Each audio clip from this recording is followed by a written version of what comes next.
बिस्मिल्लाहिर्रहमानिर्रहीम। अस्सलामु अलैकुम दोस्तों। दोनों जब सुल्तान के खेमे में पहुंचे उस वक्त सारे सालारों के अलावा लाहौर का हाकिम तातार खान भी वहां बैठा हुआ था। चुनाचे जिन नशिस्तों की तरफ सुल्तान ने इशारा किया था उमर खान और बहावलदीन दोनों वहां जाकर बैठ गए। उसके बाद सुल्तान ने बड़ी तफसील के साथ ग्वालियर के राजा के मरने और उसके बाद उसके बेटे के हुक्मरान बनने और सुल्तान बहलोल लोदी के इलाकों पर हमलावर होने के बाद दरिया खान को उसे मार भगाने की तफसील कहने के बाद बड़े दिलशकन अंदाज में सुल्तान बहलोल लोदी ने जौनपुर और कालपी के हाथों से निकलने, दोबारा उन पर सुल्तान हुसैन शर्की के कब्जा करने और फिर सुल्तान हुसैन शर्की के अपने हुक्मरानी के पहले इलाकों पर कब्जा करने के बाद सुल्तान बहलोल लोदी के इलाकों में तुर्कोताज करने की तफसील कह दी थी।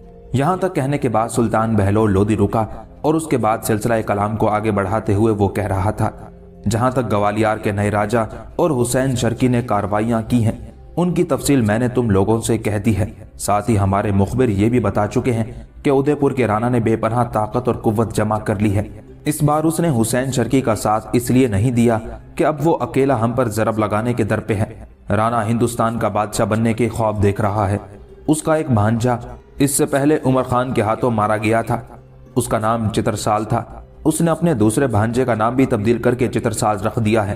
कहते हैं ये चित्रसाल बड़ा खूनख्वार इंसान है और उसे अपने बेटे की बजाय राणा ने उसी चित्रसाल को अपने लश्करों का सिपह सलारे आला मुकर्रर कर दिया है। मुखबिरों ने यह भी बताया है कि अब उदयपुर का राणा और उसका भांजा सिपा सालार ये चाहते हैं कि सुल्तान हुसैन शर्की और ग्वालियर का नया राजा हमारे खिलाफ जो कार्रवाइयां करना चाहते हैं वो कर ले। ऐसा वो इसलिए चाहते हैं कि राणा ये सोचता है कि उनकी उन कार्रवाइयों की वजह से हमारी ताकत और कुव्वत कमजोर हो जाएगी और जब ऐसा हो जाएगा तो उसके बाद राणा अपनी बेपनाह ताकत और कुव्वत के साथ अकेला हरकत में आएगा, हम पर जरब लगाएगा और दिल्ली के ताजो तख्त का मालिक बनने की कोशिश करेगा। यहां तक कहने के बाद सुल्तान बहलोल लोदी खामोश हुआ, फिर फैसला कुन अंदाज में कहने लगा, मैंने जो फैसला किया है कि आज शाम ही को लश्कर यहां से कूच करेगा। पहले हुसैन शर्की से निपटा जाएगा, इसलिए कि हुसैन शर्की ने जिस कदर इलाके इससे पहले उसके पास थे उन पर तो वो काबिज हो चुका है। अब उसने हमारे बहुत से इलाकों पर भी तसर्रुफ कर लिया है। पहले हमने उससे अपने इलाके वापस लेने हैं, उसके बाद उसके इलाकों में हमने उसी पर जरब लगानी है। बहलोल लोदी रुका, दोबारा सबको मुखातिब करते हुए वो कह रहा था, इस सिलसिले में अगर किसी को कोई एतराज और एहतजाज हो तो बोले। जब सब खामोश रहे तब उमर खान अपना मुंह सुल्तान के करीब ले गया, कहने लगा, सुल्तान मोहतरम, जो कुछ आपने कहा है वो आखिरी है, पर मैं और बहावलदीन आपसे अलैदगी में कुछ कहना चाहते हैं। इस पर सुल्तान बहलोल लोदी ने वो इजलास खत्म कर दिया। सारे सालार वहां से हट गए। हाकिम लाहौर भी उठकर बाहर चला गया। अब सुल्तान के कहने पर उमर खान और बहावलदीन ही बैठे रहे। सबके जाने के बाद सुल्तान ने तजस्सुस भरे अंदाज में उमर खान की तरफ देखा, फिर कहने लगा, अब कहो बेटे, तुम क्या कहना चाहते हो। इस पर उमर खान ने गला साफ किया और सुल्तान बहलोल लोदी को मुखातिब करके कहने लगा, सुल्तान मोहतरम, आप जानते हैं कि नरसिंह को जब कत्ल किया गया था तो उसके पिता ने और हम सब ने मिलकर कुछ लोगों को कातिलों का पता लगाने के लिए मुकर्रर किया था। जिन दिनों नरसिंह कत्ल हुआ था उन दिनों दिल्ली के अनाज के ताजर बसत सिंह का बेटा अचानक दिल्ली से गायब हो गया था, लिहाजा उस पर शक किया गया था कि नरसिंह के कत्ल में वही मुलव्विस है। इसके अलावा उस पर शक करने की दूसरी वजूहात ये भी है कि वो दो कराए के कातिल जिन्हें प्रताप राय की बीवी मंदूरी ने मेरे खात्मे के लिए मुकर्रर किया था, जिनके नाम कोलाब और निर्नौल सिंह थे, ये बसंत सिंह उन दोनों से कोई रिश्ता रखता है और जब वो मेरे खात्मे के लिए दिल्ली में आए तो इन दोनों ने बसंत सिंह ही की हवेली में कयाम किया था। लिहाजा एक वजह यह है कि निर्नौल और कोलाब सिंह के कत्ल का इंतकाम मेरे बजाय नरसिंह से ले लिया गया। नरसिंह के कत्ल की जिम्मेदारी भेर सिंह पर डालने की सबसे बड़ी वजह यह है कि कत्ल से चंद दिन पहले भेर सिंह और उसका बाप बसंत सिंह दोनों नरसिंह के पास उसकी हवेली में आए थे।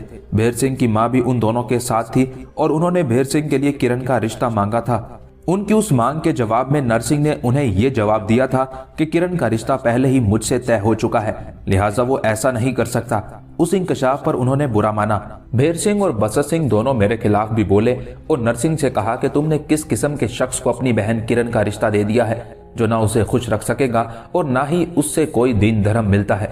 नरसिंह उन्हें जवाब देना ही चाहता था कि उस मौके पर किरण खुद बोल उठी और उन दोनों की बेइज्जती करके दोनों को घर से निकाल बाहर किया था।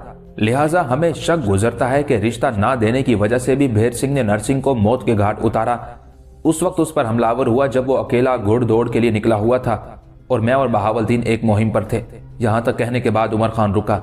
अपने सिलसिला कलाम को आगे बढ़ाता हुआ वो कह रहा था, सुल्तान मोहतरम, प्रताप राय ने अपने 2 खास आदमी कातिलों का पता लगाने के लिए मुकर्रर किए थे। चूंकि कत्ल का शुबा भेर सिंह पर किया गया था, लिहाजा वो लोग भेर सिंह की तलाश में लग गए। अभी थोड़ी देर पहले वही हरकारे और कासिद जिन्हें प्रताप राय ने नरसिंह के कातिलों को तलाश करने के लिए मुकर्रर किया था, वो मेरे पास आए हैं। मैंने उन्हें एक खेमे में ठहरा रखा है। उन्होंने इंकशाफ किया है कि भेर सिंह ने अपने कुछ मुसल्लह जवानों के साथ अजमेर में कयाम कर रखा है।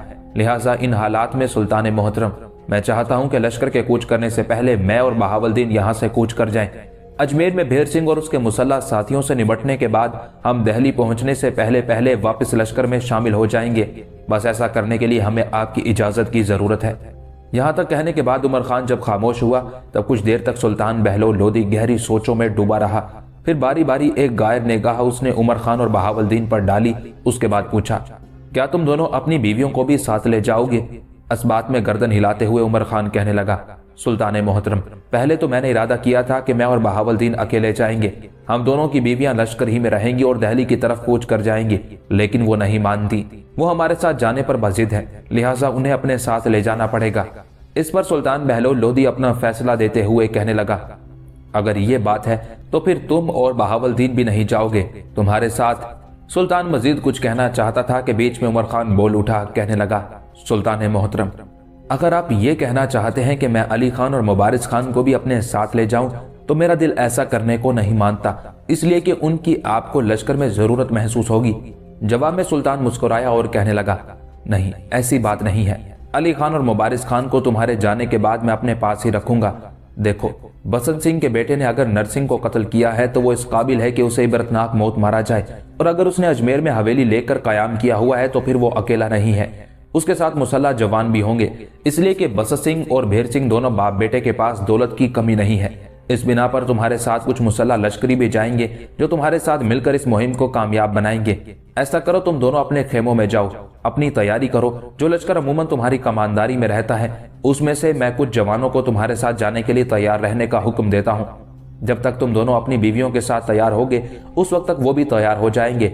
इसके बाद तुम फिलफोर यहाँ से कूच कर जाना और अजमेर में भेर सिंह से निपटने के बाद मेरे बेटे वक्त जाया किए बगैर तुम दोनों लश्कर में आ मिलना, इसलिए कि सुल्तान हुसैन शर्की से निपटने के लिए मैं तुम्हारी सबसे ज्यादा जरूरत महसूस करूंगा। सुल्तान के उन अल्फाज पर उमर खान और बहावलदीन दोनों खुश हो गए थे। दोनों ने सुल्तान का शुक्रिया अदा किया और वहां से निकल गए थे। अपने अपने खेमे में गए। बड़ी तेजी से उन्होंने किरण और कंपल के साथ अपनी तैयारी को आखिरी शक्ल दी। उस वक्त तक सुल्तान बहलोल लोदी ने उसके साथ भेजने के लिए कुछ मुसल्लह जवान भी तैयार कर दिए थे। यूं एक छोटे से काफिले की सूरत में उमर खान, बहावलदीन, किरण और कंपल लाहौर शहर से अजमेर की तरफ कूच कर गए थे। जहां तक अजमेर के महल्ले वकू और उसके तारीखी पसे मंजर का ताल्लुक है तो ये शहर 1100 ईस्वी में आबाद हुआ। 1192 में मोहम्मद गोरी ने इसे फतह किया और 1195 में कुतुबुद्दीन ऐबक ने इसे अपनी सल्तनत में शामिल कर लिया। 1398 से ये शहर राजपूतों के कब्जे में रहा और 1455 से 1531 तक मालवा के सलातीन के कब्जे में चला गया। जब मुगलों का दौर आया तो अकबर ने इब्तदा ही में इस शहर को अपनी सल्तनत में शामिल कर लिया। अकबर अक्सर व बेशतर अजमेर जाता रहता था।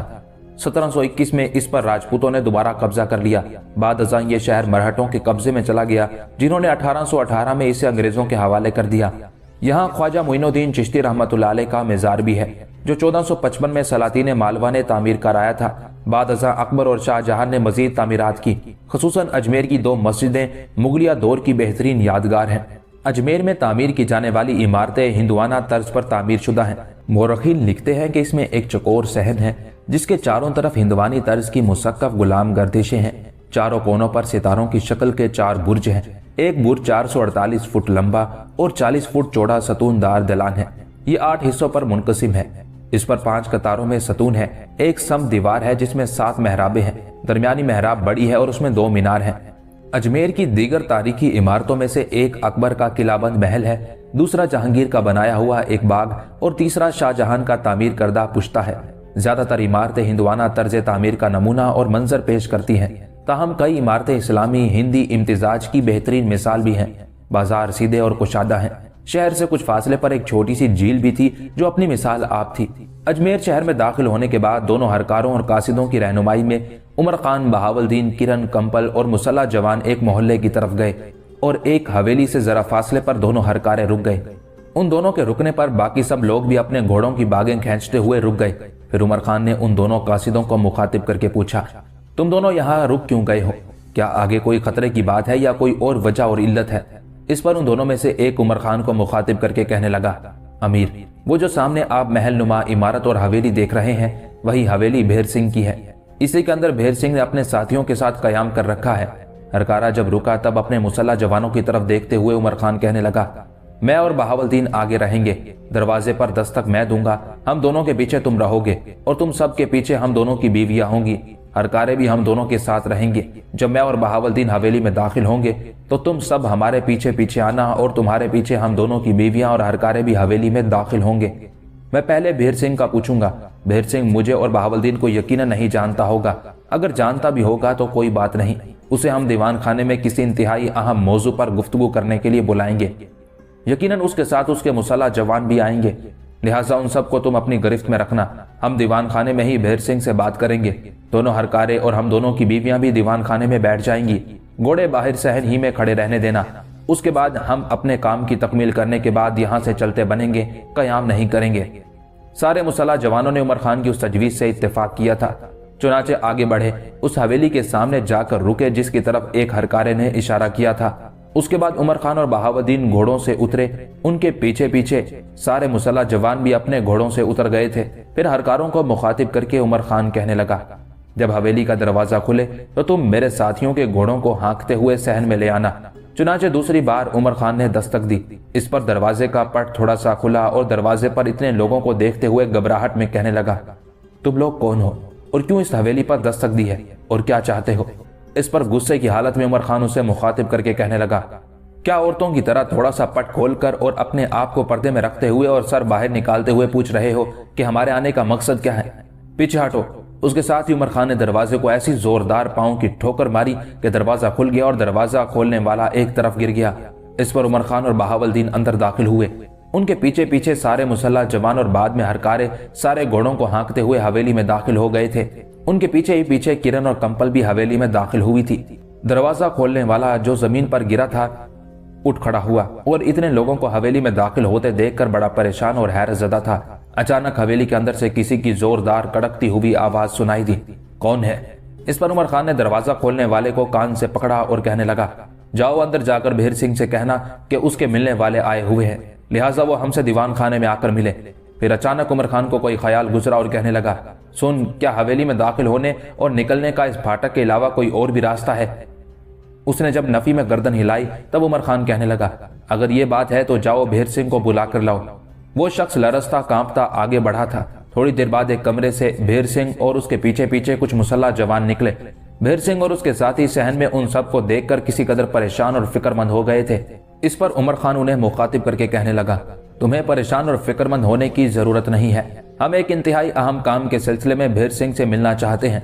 उस मौके पर किरण और कंपल दोनों अपने चेहरों पर निकाब डाले हुए थी। किरण अपने घोड़े से उतरकर उमर खान के करीब आन खड़ी हुई थी, लिहाजा उमर खान ने उससे सरगोशी की, किरण जरा ये तो कहो इनमें भेर सिंह कौन है? इस पर किरण कहने लगी, सबसे आगे जो दाएं जानिब है यही भेर सिंह है। किरण के उन अल्फाज के जवाब में हल्का सा तबस्सुम उमर खान के चेहरे पर नमूदार हुआ। फिर भेर सिंह की तरफ इशारा करते हुए कहने लगा, भेर सिंह अपने साथियों को यहीं रहने दो, तुम जरा दीवान खाने में आओ, तुम्हारे साथ एक इंतहाई अहम मौजू पर गुफ्तगू करना चाहता हूँ। जवाब में भेर सिंह अपना हाथ अपनी तलवार के दस्ते पर ले गया और कहने लगा, अगर मैं तुम्हारे कहने पर दीवान खाने में ना आऊं तब? फिर ये भी सुन रखो कि हम तुम्हारे गुलाम नहीं हैं, और ये बताओ कि तुम हो कौन? और ये जो तुम्हारे साथी अपने हाथ अपनी तलवारों की तरफ ले गए हैं, तो याद रखना मैं और मेरे साथी इस काबिल हैं कि तलवारों की तरफ बढ़ने वाले इन हाथों को काट कर रख दे। उस मौके पर हल्का सा तबस्सुम उमर खान के चेहरे पर नमूदार हुआ और कहने लगा, तुम ऐसे बलवान भी नहीं हो कि किसी के ज़ोक़े नमू को बेअसर जिंदगी के हिसार और कर्ब की धूप से दो चार कर दो। ऐसे भी ताकतवर नहीं हो कि दूसरे की आंखों में अलमनाक आंधियां, दिल में खौफ के रेगजारों, नब्ज की तारीकियों में आरजुओं के सरसाम भर दो। यहां तक कहने के बाद उमर खान को रुक जाना पड़ा, इसलिए कि बेपनाह गुस्से और गज़बनाकी का इजहार करते हुए भेर सिंह बोल उठा था, जो कुछ तुमने कहा है दुरुस्त है और तुम्हारा अंदाजा ठीक है। अगर तुम हमसे टकराने आए हो तो याद रखना ऐसी सूरत में यूं समझो कि तुम तूफानों से लड़ने, बिजलियों से खेलने और रात का सामना करने के लिए आए हो। मौत की तमाजत कर्ब के तलातुम में डूबने का अज़्म ले आए हो। ऐसा करोगे तो याद रखना बंजर दिल, बेचहरगी, रगो पे में घुसती कज़ा का शिकार हो जाओगे। ये तुम्हारे जितने साथी इस वक्त तुम्हारे साथ हैं, सब खस्ता रूहों की आहुजारी, उदास रुतों की हिचकियों, दर्द की अंधी मुसाफतों की तरह बिलबिलाते फिरेंगे। कोई इनकी मदद और आनत करने वाला नहीं होगा। सुनाने वाले मैं नहीं जानता तू कौन है, लेकिन मैं तुझ पर अपना और अपने साथियों का तारुफ कराऊं कि हम वक्त की दूरबीन निगाहों में बेमुंदमिल जख्म देने वाले लोग हैं। अपने दुश्मनों, अपने मुखालिफों को लम्हों की जंजीरों में महसूर करके उनके दिल को शिकन शिकन, जमीन को खून आलूद कर देते हैं। भेर सिंह जब खामोश हुआ तब फिर हल्का सा कहा उमर खान ने लगाया, कहने लगा, भेर सिंह, ये भी तूने खूब कही। सुन इंसानी दिलों पर वसवसों के जाल बुनने वाले, जब तू ये जानेगा हम कौन है तो यकीनन तू खौफो कर्ब का असीर, सरकती सरसराती अजियतों का शिकार हो जाएगा। तेरा इत्मीनान, तेरी आसूदगी जाती रहेगी, तुझे काला बुखार चढ़ जाएगा, अपना तशख्खुस, अपने वजूद को भी भूल जाएगा। और जब हमसे टकराने की हमाकत कर बैठेगा तो याद रखना हम तो लम्हों के अंदर तुझे बेनयाज मर्ग का असीर बना देंगे। तेरी आंखें जो इस वक्त शोला फिशा हो रही हैं, बेनूर कर देंगे। तेरी जुरतमंदी जो इस वक्त तुझे कहकशां लगती है, जुल्मतों में डूब जाएगी। तेरी खुद एतमादी तेरे दिल की लो और कहरमानी के अंधेरों में डूब जाएगी। तेरे सारे हौसले गमों के तूफानों में गर्क हो जाएंगे। यहां तक कहने के बाद उमर खान रुका, दोबारा पहले की निस्बत ज्यादा गजबनाक लहजे में भेर सिंह को मुखातिब करके कहने लगा, भेर सिंह, सीधी तरह मेरा कहा मानो और दीवान खाने में आओ, अकेले आओ, मैं इंतहाई अहम मौजू पर तुमसे गुफ्तगू करना चाहता हूं। और अगर उमर खान अभी यहीं तक कहने पाया था कि भेर सिंह ने एक झटके के साथ अपनी तलवार बेनयाम की। उसके ऐसा करने पर उसके सारे साथियों ने भी तलवारें बेनयाम कर ली थी। इस पर उमर खान, बहावलदीन और उनके सारे साथी भी अपनी तलवारों पर गिरफ्त मजबूत कर चुके थे। फिर अपने करीब खड़ी किरण को मुखातिब करते हुए उमर खान कहने लगा, किरण, थोड़ी देर के लिए अपने चेहरे से निकाब हटाओ। उमर खान का कहा मानते हुए किरण फौरन हरकत में आई और अपने चेहरे से उसने निकाब हटा दिया। उसका निकाब हटाना था कि भेर सिंह की निगाहें उसके चेहरे पर जमकर रह गई थी। जुस्तजू, तजस्सुस और अजीब सी फिक्र का शिकार हो गया था। ऐन उसी लम्हे उमर खान की खोलती हुई आवाज उसकी समाज से टकराई थी, भेर सिंह, तुम इस लड़की को जानते हो? इस लड़की का नाम किरण है और ये मालवा के साबिक राजा प्रताप राय की बेटी है। मैं इसका शोहर और ये मेरी बीवी है। मेरा नाम उमर खान है। मेरे ख्याल में दिल्ली में तुमने सुल्तान बहलोल लोदी के सालार की हैसियत से उमर खान को अगर देखा नहीं तो उसका नाम जरूर सुना होगा। उमर खान का नाम सुनकर भेर सिंह और उसके साथियों के पांव तले से जमीन खिसकने लगी थी। रंग उनका पीला हो गया था, यहां तक कि उमर खान की खोलती हुई आवाज फिर उनकी समाज से टकराई। मेरे पास इतना वक्त नहीं है कि तुम्हें दूं। भेर सिंह, मैं आखिरी बार तुमसे कहता हूं कि अपनी तलवार फेंक कर फिलफौर दीवान खाने में आओ। मेरे साथ ये मेरा साथी बहावलदीन खड़ा है। मेरी बात खत्म होने के बाद ये गिनती शुरू करेगा। इसके 3 गिनने से पहले अगर तुम अपनी तलवार फेंक कर दीवान खाने की तरफ ना आए तो याद रखना हम खड़े ही खड़े तुम्हें और तुम्हारे इन सारे साथियों की गर्दनें काट कर यहां से चलते बनेंगे। याद रखना अगर तू ये ख्याल करता है कि तू हमारा मुकाबला करेगा तो ये तेरी हमाकत और तेरी लाफजनी से कुछ ज्यादा ना होगा। भेर सिंह, जिस कदर अपने साथी अपने पीछे लिए तू खड़ा है उनके लिए तो मैं और मेरा ये साथी बहावलदीन ही काफी है। बहावलदीन के गिनती गिनने की नौबत ही ना आई, भेर सिंह ने फौरन अपनी तलवार जमीन पर फेंक दी। उसकी तरफ देखते हुए उसके साथी भी अपनी तलवारें फेंक चुके थे। उमर खान के साथियों ने आगे बढ़कर सबकी तलवारों पर कब्जा कर लिया था और उन सबको अपने हिसार में ले लिया था। उस मौके पर दीवान खाने की तरफ जाने के लिए भेर सिंह जब आगे बढ़ा तो उमर खान मुस्कुराया। भेर सिंह को उसने दीवान खाने में नहीं जाने दिया, दरवाजे के करीब ही पकड़ लिया। दायां हाथ उसके गिरेबान पर ले जाते हुए उसे जमीन से उठा लिया। फिर होलनाक अंदाज में उसे मुखातिब करके कहने लगा, कबल इसके कि मैं तुम्हें जिल्लत आमेज मौत मारूं, ये बता तूने नरसिंह को क्यों मौत के घाट उतारा? झूठ बोलोगे तो ऐसी मौत मारूंगा कि सिसकते रहोगे, तड़पते रहोगे, तुम्हारी जान नहीं निकलेगी। सच बोलना वरना यहीं खड़े खड़े का आहिस्ता आहिस्ता हलकूम काटना शुरू कर दूंगा। उमर खान के उन अल्फाज पर भेर सिंह हकलाने लगा था। दूसरी तरफ उसके वो साथी जिन्हें उमर खान के मुसल्ला जवान अपने हिसार में ले चुके थे वो भी बड़ी बेचारगी, बड़े कर्ब का शिकार हो चुके थे। फिर भेर सिंह के पांव उमर खान ने जमीन पर लगाए, कहने लगा, बोल, नरसिंह को तूने खुद कत्ल किया था या अपने इन साथियों में से किसी से कत्ल कराया था? भेर सिंह मुंह से कुछ ना बोला, कर्ब खेजी के अंदाज में उमर खान की तरफ देखता रहा। फिर उमर खान का हाथ उठा, दाएं हाथ के उल्टे हिस्से का तमाचा इस जोर से उसके मुंह पर मारा कि भेर सिंह दीवान खाने की दीवार से जा टकराया था। उसके बाद उमर खान ने उस पर लातों और घूंसों की बारिश कर दी थी। भेर सिंह बिलबिला उठा था। एक बार फिर गिरेबान पकड़कर उमर खान ने भेर सिंह को उठाया और कहने लगा, अब भी वक्त है, बोल, मैंने तुझसे जो सवाल किया है उसका जवाब दे। इस पर भेर सिंह हकलाते हुए कहने लगा, ये जो मेरे साथी है, इन्होंने ही भेर सिंह को कत्ल किया था। भेर सिंह को छोड़कर उमर खान भेर सिंह के साथियों की तरफ बढ़ा और उन्हें मुखातिब करके कहने लगा, नरसिंह को तुमने किसके कहने पर कत्ल किया था? इस पर वो सब कपकपाते हुए अपने हाथों से भेर सिंह की तरफ इशारा करने लगे थे। उनके ये इशारा करने पर हल्का सा तबस्सुम उमर खान के चेहरे पर नमूदार हुआ। मखसूस अंदाज में बहावलदीन और अपने दूसरे साथियों की तरफ देखा, जिस पर बहावलदीन हरकत में आया, अपनी बरहना तलवार भेर सिंह पर बरसाई और उसका खात्मा कर दिया। इतनी देर तक उमर खान के मुसल्लह साथियों ने भेर सिंह के सारे साथियों को मौत के घाट उतार दिया था। ये सारा काम अंजाम देने के बाद उमर खान ने बहावलदीन की तरफ देखा, कहने लगा, बहावलदीन मेरे अजीज भाई, यहाँ रुकना बेकार है। हम जिस काम के लिए आए थे वो अंजाम दे चुके हैं। मेरे ख्याल में यहाँ से कूच करना चाहिए। फिर मुड़ते हुए उमर खान ने एक निगाह बारी बारी किरण और कंपल पर डाली, फिर कहने लगा, तुम दोनों बहनें आपस में मशवरा कर लो। अगर तुम सफर की थकावट महसूस कर रही हो तो फिर अजमेर में कयाम किया जा सकता है, वरना मैं यहाँ से कूच करने का इरादा कर चुका हूँ। इस पर किरण ने कंपल की तरफ देखा। कंपल ने जब मखसूस इशारा दिया तो किरण उमर खान को मुखातिब करके कहने लगी, हम यहाँ नहीं रुकेंगी अभी इसी वक्त, बल्कि फिलफोर यहाँ से कूच कर जाना चाहिए। किरण का यह जवाब सुनकर उमर खान और बहावलदीन दोनों खुश हो गए थे। फिर सब उस हवेली से बाहर निकले। अजमेर से वो कूच कर गए थे और सुल्तान बहलोल लोदी के दहली पहुंचने से पहले पहले उमर खान, बहावलदीन, कंपल और किरण अपने साथियों के साथ लश्कर में जा शामिल हुए थे।